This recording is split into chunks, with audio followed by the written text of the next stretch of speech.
मौत भी ना गरीब को ज्यादा तड़पा देती है। मतलब ऊपर वाला भी कभी कभी भेदभाव कर देता है। नवरात्रि के पहले दिन हम लोग ब्लड बैंक की स्थापना कर देंगे और ये ब्लड बैंक भी हर डिस्ट्रिक्ट में लगा देंगे और इसको 200 मशीनें लगानी है, हर एक जिला में लगाएंगे।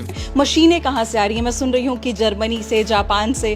कि हमको इस हॉस्पिटल से एक भी रुपया नहीं कमाना है, इसको बस रनिंग करना है कि हमेशा ये रनिंग रहे। रिक्शा चलाने वाला भी है ना, वो भी अफोर्ड कर सकता है। पैसा अभी तक शिक्षा में बाधा नहीं बन रही थी खान सर के पास, अब पैसा जो है वो स्वास्थ्य में भी बाधा नहीं बनेगी। लेकिन मन करता है कि क्या कर दे समाज के लिए, तो अब वो दिन आ गया है। समाज ने भर भर के दिया था, अब समाज को लौटा दें, भर के लौटाने का समय लौटा दें यहाँ पर। और एशिया का सबसे बड़ा ब्लड बैंक इतने बड़े लेवल पे ले जाएं ताकि किसी को जब वहां जाए तो ब्लड के लिए उसको नहीं। नमस्कार, मैं हूं अंजलि और आप देख रहे हैं द इंडियन स्टोरीज। अभी हम केजीएस में हैं और हमारे साथ खान सर हैं। अभी तक आपके पास ये खबर पहुंच गई होगी कि अब तक शिक्षा जगत में जो नई नई तकनीक लेकर आते थे, बहुत सारे बड़े बड़े फीस को इन्होंने बहुत छोटा कर दिया था, अब जाके केजीएस हॉस्पिटल भी आ रहा है। सबसे पहले सर बहुत बहुत स्वागत है आपका। धन्यवाद। केजीएस हॉस्पिटल लॉन्च कर रहे हैं आप, इसके बारे में ना ही किसी को आइडिया था, ना ही किसी ने सोचा होगा। कहाँ से ये आइडिया आया कि हॉस्पिटल क्षेत्र में भी एंटर करते हैं? हमारे पास अक्सर कई लोग ऐसे लोग आते थे जिससे किसी को ब्लड की ज़रूरत है, किसी को किडनी में प्रॉब्लम है, तो उनके दुख दर्द देखते तो बड़ा तकलीफ होता था। अब 1-1.5 महीना पहले एक महिला आई थी, उनके 6 साल का उनका बेटा था, उनको ब्लड कैंसर था। और हम उनको बताएं कि देखिए माताजी, ये जब तक बोन मैरो ट्रांसप्लांट नहीं होगा ब्लड कैंसर नहीं सही हो जाता है। तो उनकी आंखों में एक हार था, मतलब हार चुकी थी वो समाज से। इससे कहती कि 1-1.5 साल तो बाबू चल जाई, तो मतलब उसको ये लग रहा था कि मेरा बाबू एक को बचा नहीं पाएंगे। अब वो इसमें एक्सेप्ट कर रही थी कि 1 साल अगर जी रहा है तो उसको 1.5 साल या 2 साल कैसे भी कर सके। मतलब उस दिन हम क्लास नहीं ले पाए थे, कुछ बोलना है कि तो लड़के बोल रहे सर ऐसे नहीं ऐसे होगा, तो मतलब मेंटल स्टेबल नहीं। तो 6 साल के बच्चे को उसकी माँ एक्सेप्ट कर चुकी कि मर जाएगा। अब ऐसे ऐसे हॉस्पिटल जिसका उद्देश्य केवल पैसा कमाना है, डायलिसिस के मरीज का हर मंथ से 40 से 50 हज़ार रुपये खर्च आते हैं, वो कहाँ से दे पाएगा? एक रिक्शा ठेला वाला, सब्जी वाला, गांव का आदमी जिसके पास तो महीने का 10-15 हज़ार इनकम नहीं हो पाता है, वो 40 हज़ार का डायलिसिस कहाँ देगा? इसके लिए खेत और गहने भी गिरवी रखेगा और एक टाइम के बाद वो भी खत्म हो जाएगा, तो देखेगा कि अब डायलिसिस बंद हो गया, अब इनकी मृत्यु तय है। सर इतनी बड़ी चुनौती है, आप एक अलग सेक्टर में हैं जहाँ पे हर दिन अपना एक चैलेंज होता है, और सडनली एक अलग सेक्टर पे आना, एंटर करना जहाँ पे शायद आपको बहुत ज़्यादा नॉलेज ना हो, कितना चुनौती लग रहा है इसको शुरू करने से पहले? थोड़ा बहुत तो चुनौती लग रहा है, लेकिन अब चूंकि हम इसीलिए थोड़ा डर टाइप का लग रहा था, तो सावन के अंतिम सोमवार के दिन किए कि महादेव का आशीर्वाद रहेगा, सब चीज़ सही से हो जाएगा। और इसको 200 मशीनें लगानी है, हर एक जिला में लगाएंगे।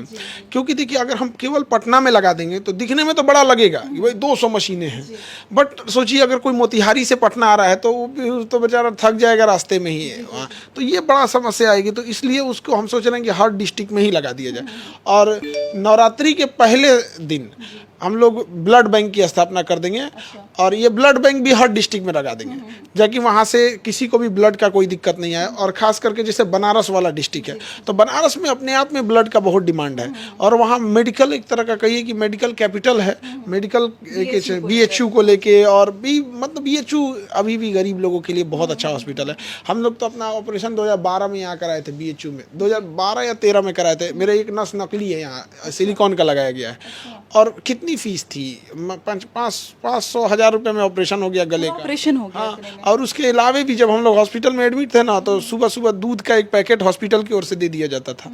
कितना राहत होता है जब कोई गरीब परिवार से कहीं किसी ऐसे हॉस्पिटल में जाता है जहां उसकी ट्रीटमेंट तो हो ही रहा है, साथ में देख रेख भी की जा रही है। उसके लिए वो वरदान होता है, वो जीवन में उस चीज़ को नहीं भूल सकता है। हम कह रहे हैं ना कि हम BHU के उस वक्त, जिस समय हमारा BHU में ऑपरेशन हुआ था, और वो उस समय हम इतने कृतज्ञ हैं कि जीवन भर हम ऋणी रहेंगे उस हॉस्पिटल का। क्योंकि हम लोग उस समय भी जो हम लोग को 1000 रुपया लगे थे ना, वो कर्जा लेके लाए थे।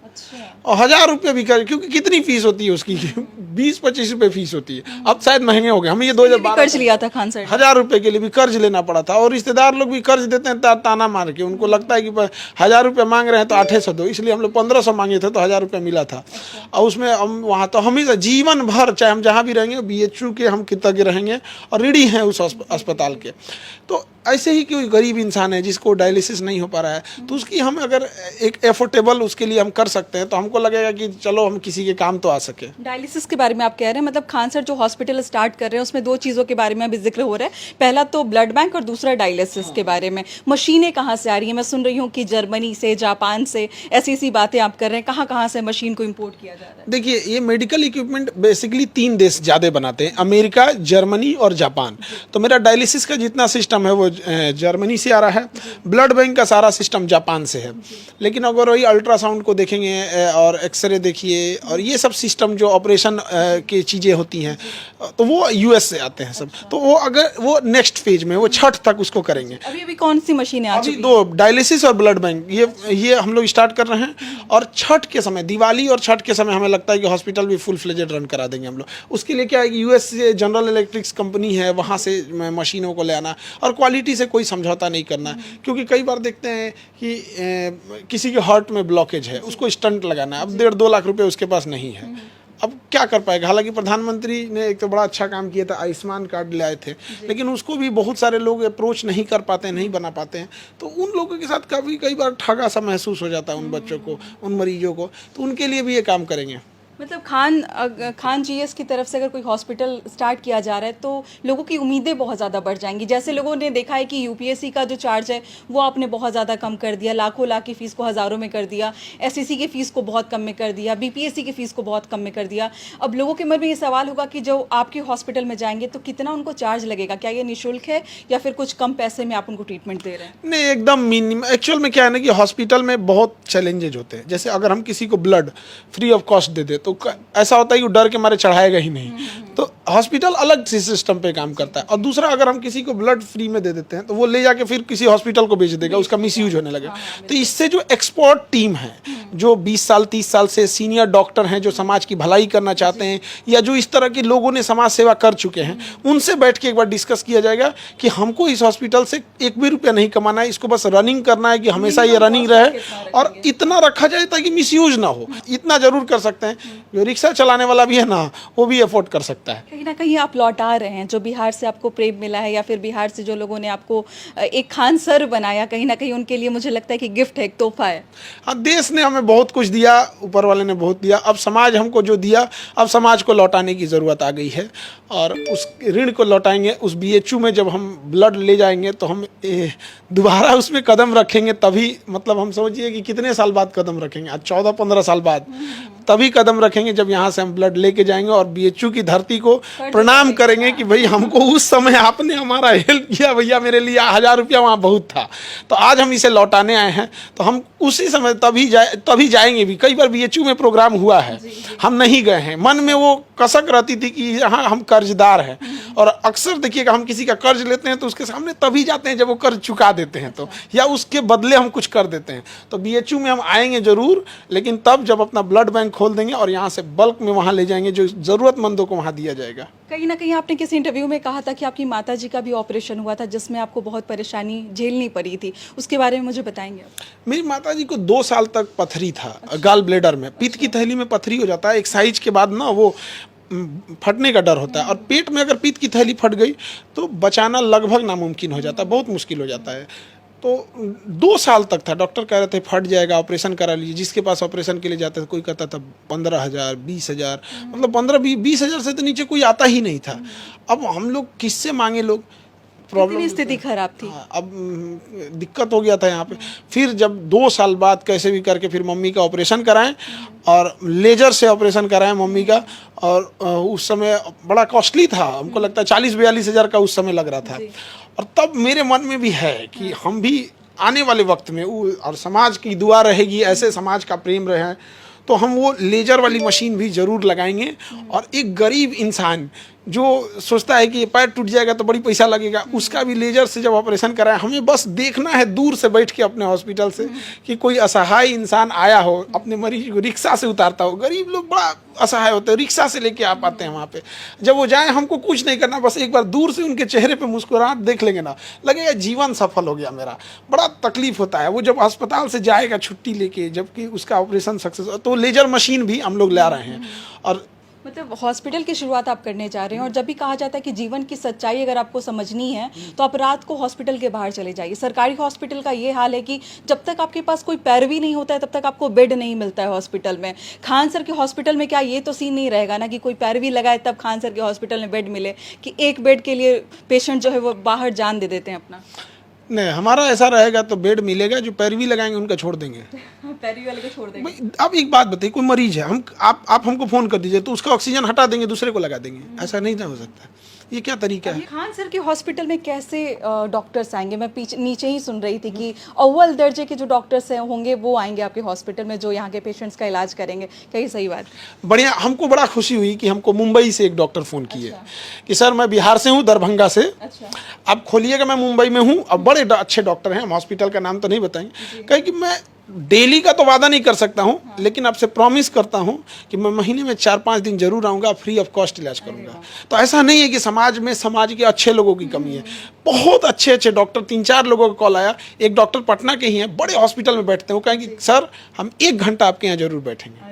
तो ये कह देने से ही हमको हिम्मत आ जाती है। लगातार फोन हम भी आ रहे होंगे आपके और लगातार आ रहे हैं, और बस इतना कह देने से, सोचिए कोई डॉक्टर पटना के रेपुटेड हॉस्पिटल में बैठ रहे हैं, वो कह रहे हैं कि बस मैं 1 घंटा से ज़्यादा समय नहीं दे सकते हैं, 1 घंटा देंगे लेकिन हम उसका चार्ज नहीं लेंगे। तो हमको इतने से ही इतनी हिम्मत मिल जाती है ना, मन करता है कि क्या कर दे समाज के लिए। तो अब वो दिन आ गया है, समाज ने भर भर के दिया था, अब समाज को लौटा दें, भर भर के लौटाने का समय लौटा दें यहाँ पर, और एशिया का सबसे बड़ा ब्लड बैंक इतने बड़े लेवल पे ले जाएं ताकि किसी को जब वहाँ जाए तो ब्लड के लिए उसको नहीं। चल होता क्या है ना कि जब कोई दूसरी जगह इलाज, ब्लड किसको जरूरत पड़ती है? बड़ी बीमारियों में। अब बड़ी बीमारी अपने गांव और जिला में नहीं सही होती है, फिर उसे दूसरे जगह आना पड़ता है, वहाँ उसका ना कोई दोस्त मिलता है, ना रिश्तेदार, ना कुछ। बहुत सारी बीमारियां, जैसे थैलेसीमिया के बारे में आपने सुना होगा कि हर महीने बच्चों को चाहिए होता है ब्लड। उसमें ब्लड ही नहीं बनता है थैलेसीमिया वाले में। या फिर जिसको ब्लड कैंसर है, उसकी दवा देगा तो उसका ब्लड मर जाता है। अब मर गया ब्लड तो ब्लड तो चाहिए ना, तो उसको अच्छा ब्लड चढ़ाना होगा। और डायलिसिस वाले में क्या है कि ब्लड पोल्यूटेड हो जाता है बहुत ज़्यादा, एक तरफ से निकालते हैं तो उसको ना ब्लड घट भी जाता है। तो क्या होता है, मरीज तो अपने टूटा हुआ है, हर 2 दिन पे उसको 4,000, हर 2 दिन पे 4,000 लग रहा है। फिर डॉक्टर कहेगा तो 4,000 लाइए, ब्लड चढ़ा देते हैं, कहेगा छोड़िए दहिए ना, टूट रहा है, बर्दाश्त कर रहा है बेचारा, झेल रहा है। मौत भी ना गरीब को ज़्यादा तड़पा देती है, मतलब ऊपर वाला भी कभी कभी भेदभाव कर देता है, ये नहीं होना चाहिए। पैसा अभी तक शिक्षा में बाधा नहीं बन रही थी खान सर के पास, अब पैसा जो है वो स्वास्थ्य में भी बाधा नहीं बनेगी। बाधा बनेगी, ये पूरे देश के लोग हैं, सब मिलजुल के करेंगे। हम तो इस देश के आदना से एक व्यक्ति हैं, एक से एक इस देश में लोग भरे हैं, सुरवीरों से कमी रही है क्या ये देश कभी यहाँ पर? तो हमने एक शुरुआत किया है, हम झेले थे इसलिए शुरुआत किए थे, और समाज को दे के जाना है हमें। मेरे दादाजी भी ये कहते थे कि जीते जी कितने लोग थे याद करें, उससे ज़्यादा मायने रखता है कि आप ना रहें तो लोग आपको याद कर रहे हैं। तो इस समाज को बहुत लौटाना है। हमारी कोशिश रहती है कि जब हम देखते हैं हम बिहारी लोग को लोग गालियाँ देते हैं, बिहारी बीमारी कह के बुलाते हैं, तो अजीब सा दिल में एक तकलीफ़ लगता है, यार इतने हम लोग बुरे नहीं हैं। तो कोशिश करते हैं कि कुछ ना कुछ तो समाज को लौटा सके, लेकिन बड़ा दिल को तकलीफ़ होता है कि क्या कर सके हम लोग। कुछ नहीं सर, आपने बहुत कुछ लौटाया है, और जो लोग आपके, जो चंद विरोधी भी होंगे वो भी शायद आपके इस स्टेप पे आपको सलाम करेंगे, जिस तरीके से आप आगे बढ़ रहे हैं। हम यही आपको अपनी तरफ से आपको दुआ देंगे कि आप ऐसे ही आगे बढ़ते रहिए, और हमें बहुत अच्छा लगा कि आप ये नया इनिशिएटिव आप ले रहे हैं। आप क्या कहना चाहेंगे खान सर के बारे में, इस नए इनिशिएटिव, इस नए पहल के बारे में? हमारे साथ जरूर शेयर कीजिएगा। मिलते हैं अगले वीडियो में। बहुत बहुत शुक्रिया।